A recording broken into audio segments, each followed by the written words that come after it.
next stop is the hub, where I've traditionally done the bulk of my trading.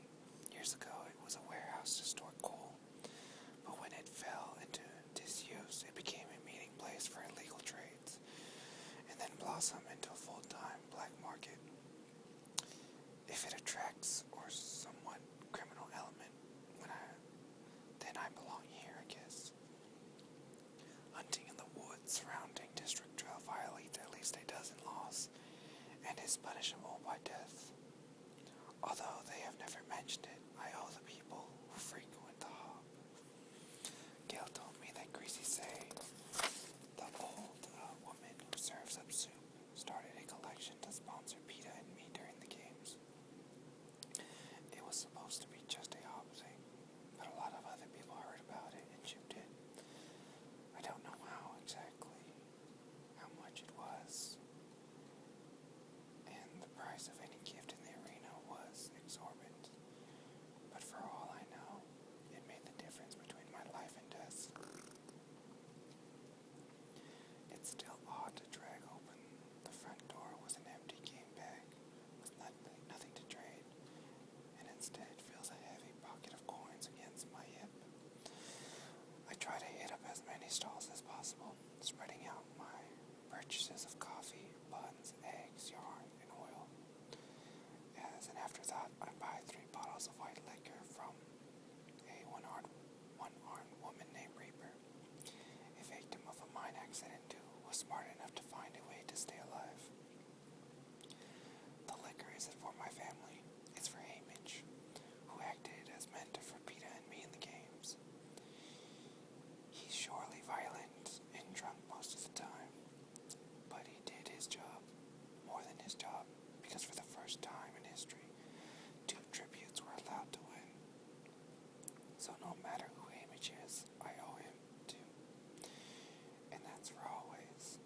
I'm getting the white liquor because a few weeks ago he ran out, and there was none for sale, and he had withdrawal, shaking and screaming at terrifying things only he could see. He scared Prim to death, and frankly, it wasn't much fun for me to see him like that either.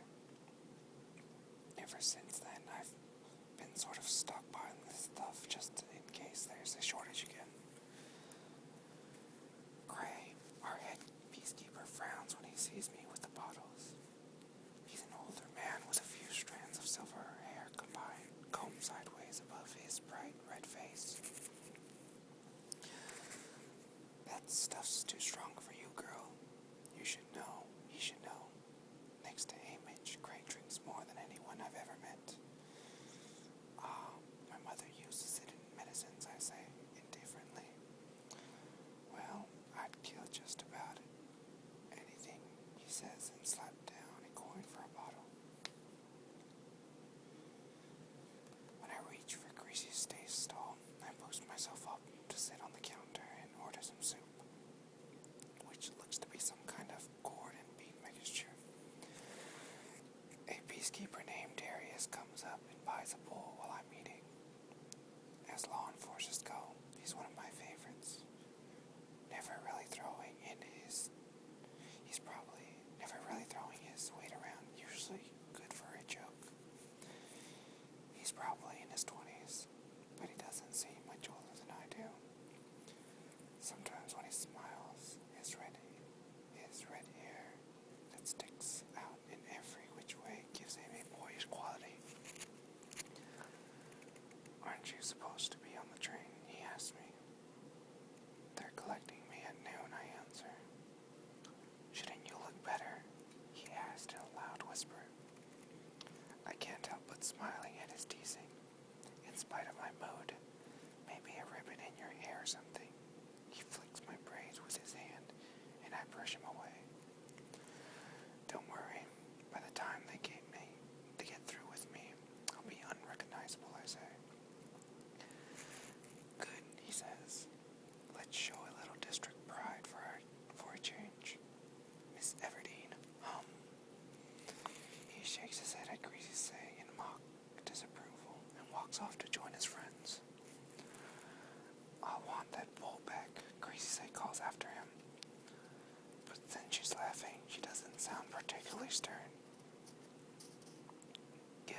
see you off, she asked me.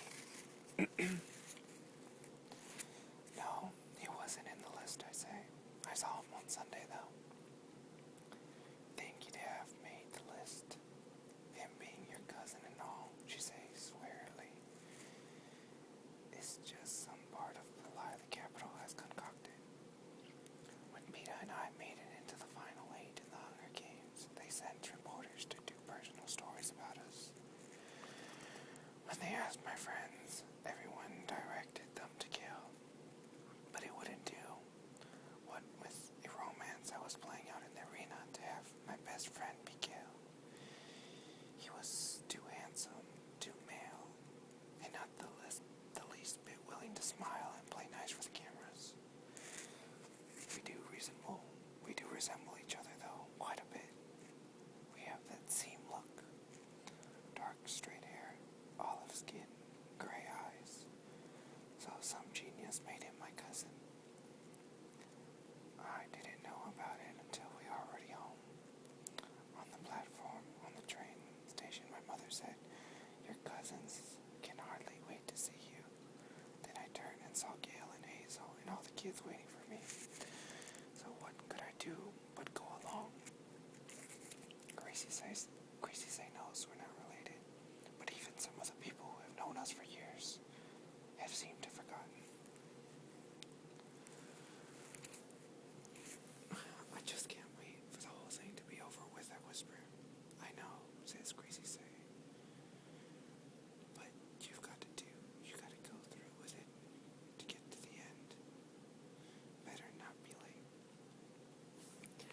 A light snow starts to fall as I make my way to the Victor's Village. It's about half a mile walk from the square in the center of town, but it seems like another world entirely. It's a separate community built around a beautiful green dotted flowering bushes.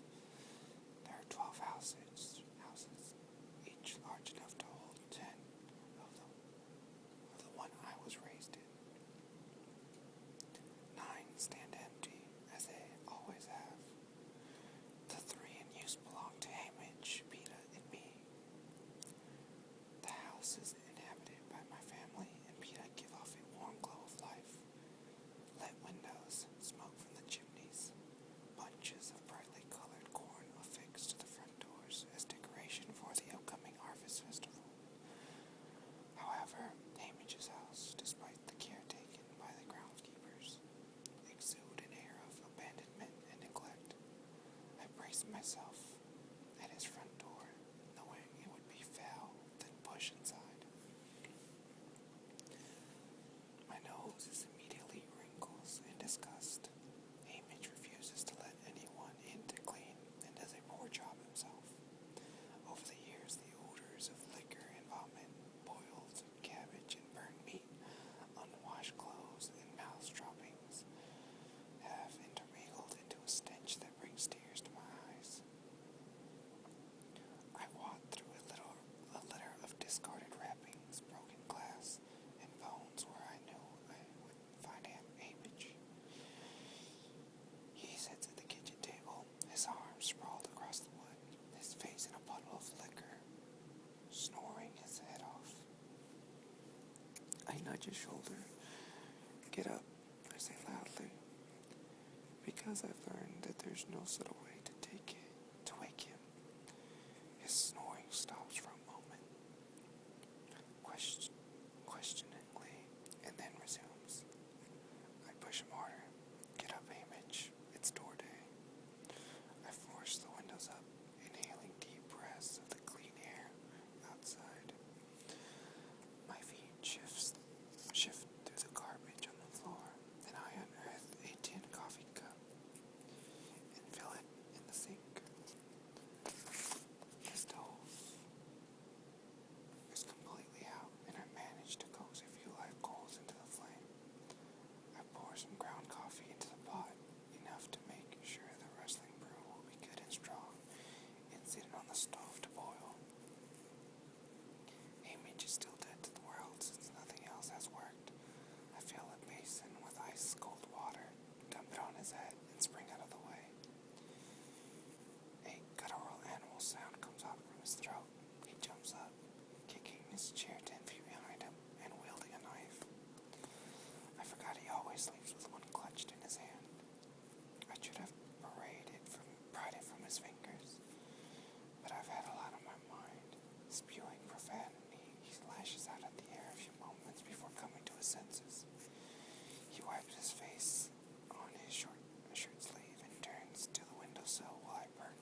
looks strong and healthy, so different from the sick, starving boy I knew in the arena, and you can barely even notice his limp now. He sets a loaf of fresh baked bread on the table and holds out his hand to Hamish. Asked you to wake me without giving me ammonia, says Hamish, passing over his knife. He pulls off his filthy shirt, revealing the equally soiled undershirt, and rubs himself down with the dry part. Peeta smiles